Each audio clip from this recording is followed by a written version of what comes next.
Good morning, good morning, good morning po sa inyong lahat. Ngayon po ay araw ng Miyerkules, October 1, 2025. Muli, nandito tayo sa kahabaan po ng Divisoria upang mag-update po sa inyo kung ano po ang kalagayan po rito, kung ano po ang sitwasyon. Ayan po, dito po ay wala na pong gaanong mga basura. Kasalukuyan po hinahakot na po ng Leonel ang mga tambak na basura. Dito po tayo ngayon sa Carmen Planas.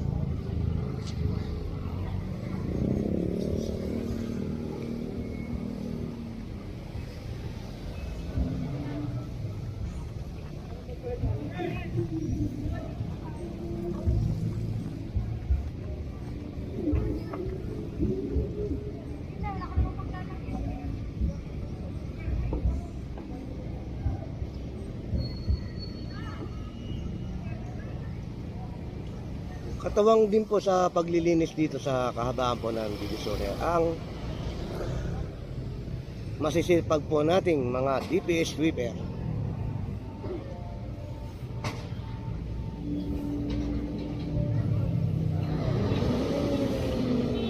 Ganun din po ang MDRRMO, ang Flushing Operation Group.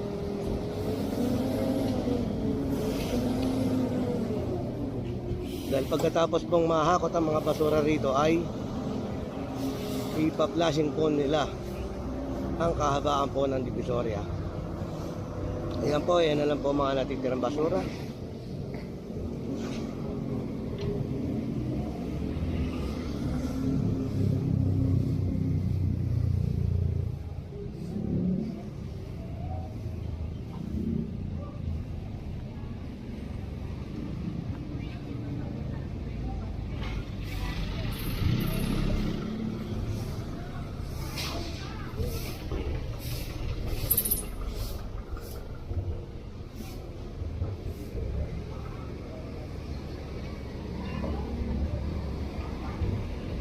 Good morning po sa aking mga subscriber. Salamat po sa inyong pagtangkilik. Ganun din po sa aking mga viewers. Good morning po sa inyong lahat.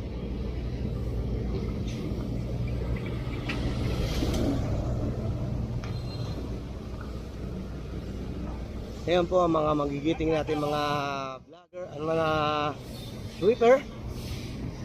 Ayan po.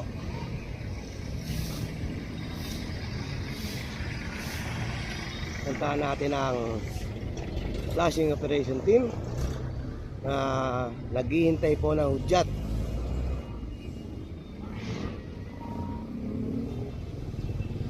Para simulan po nila ang pagpa-flushing dito mula Waluna hanggang Asuncion.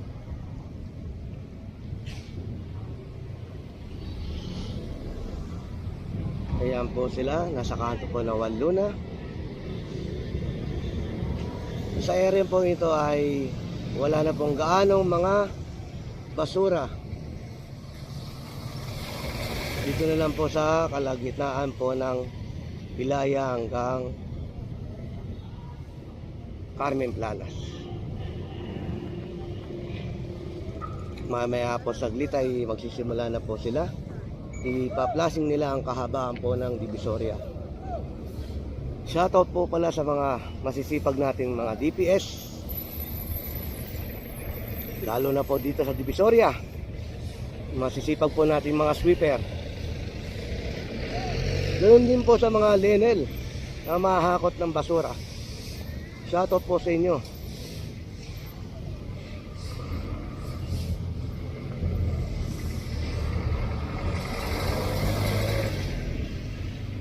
Shoutout din po sa mga DPS Task Force na patuloy na nililinis ang buong Kamaynilaan. Ayan po. Kung bago ka lang po sa akin channel, please like and share and subscribe. Pakiclick na rin po ang notification bell para may update po kayo kung ano po ang nangyayari dito sa kahabaan ng Divisoria.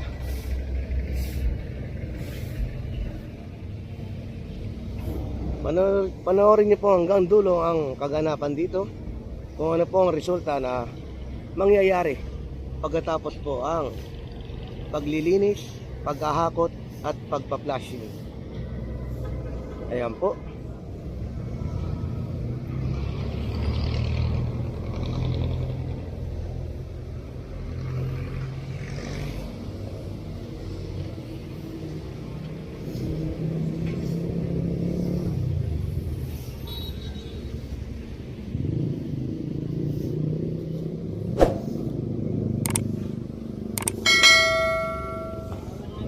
Shoutout po sa ating mga kababaeng OFW. Mabuhay po kayo at lagi po kayo mag-iingat. Ganun din po sa aking pinsan, mag-iingat ka palagi dyan.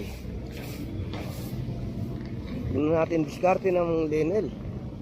Paano nila hakutin ang mga tumpok na basura rito.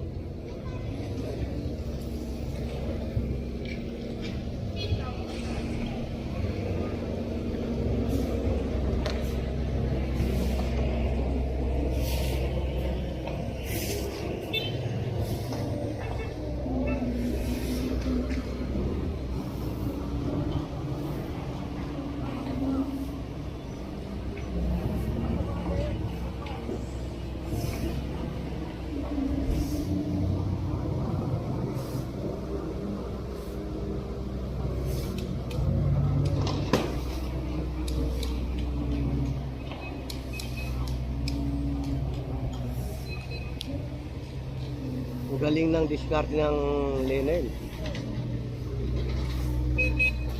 Kala mo nagsasalok na siya ng tubig.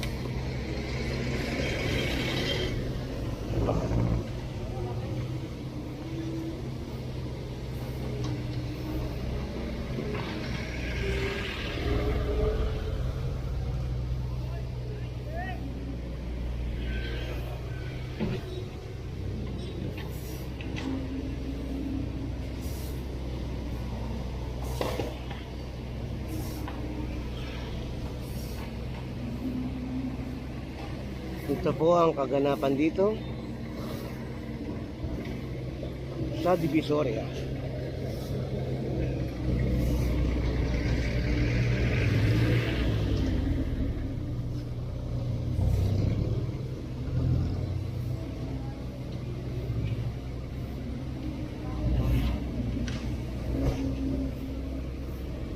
Ayan, ganyan po ginagawa ng diskarte ng Lenel para mabilis po mahakot ang basura.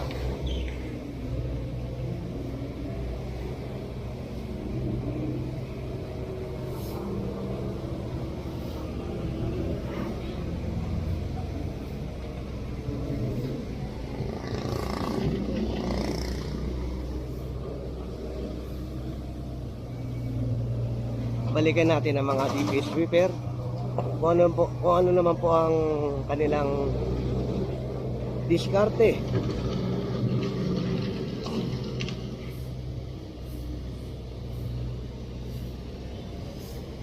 Ang ginagawa pala ng mga sweeper natin ay tinutupok nila sa isang linya, sabay hahakutin ng loader para tiyak po na wala pong maiiwan na mga mismis. Ayan po.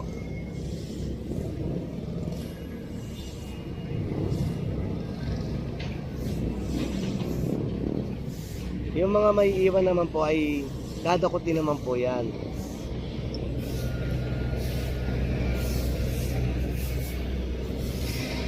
Ganyan po ang diskarte ng Lenel sa pagkahakot ng basura rito sa Divisoria.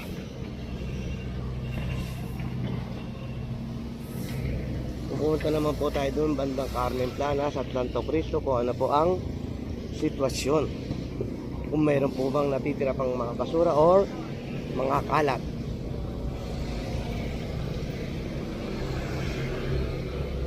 Muli po, kung bago po kayo sa akin channel, please like and share and subscribe.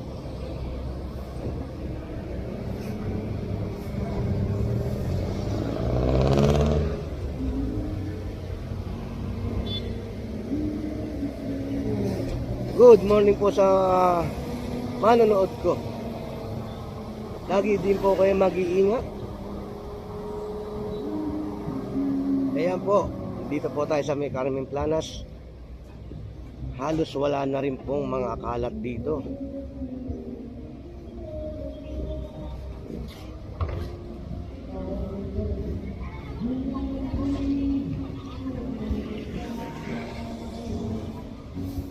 Wala na rin po mga miss-miss. Nawalisan na po ng ating DPS sweeper. Ito po, ayan. Nakikita niyo naman po ang resulta ng pagwawalis nila. Masasabi mo talaga ang bilis kilos umaksyon ng mga DPS.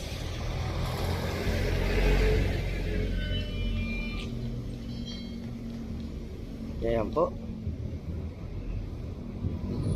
Halos wala na talagang basura rito.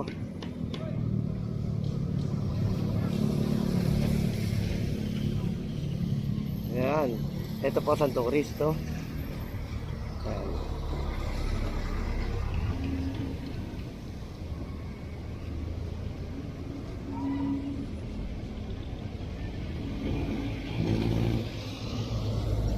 Sa lahat po ng nanonood, maraming salamat po sa pagtangkilik.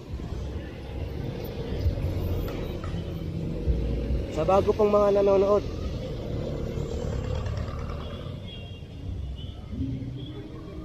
please like, share, and subscribe. Click na rin po ang notification bell para meron po kayong mga latest update dito po sa kahabaan po ng Divisoria. Muli po, salamat po ng marami. Lagi po kayong mag-iingat.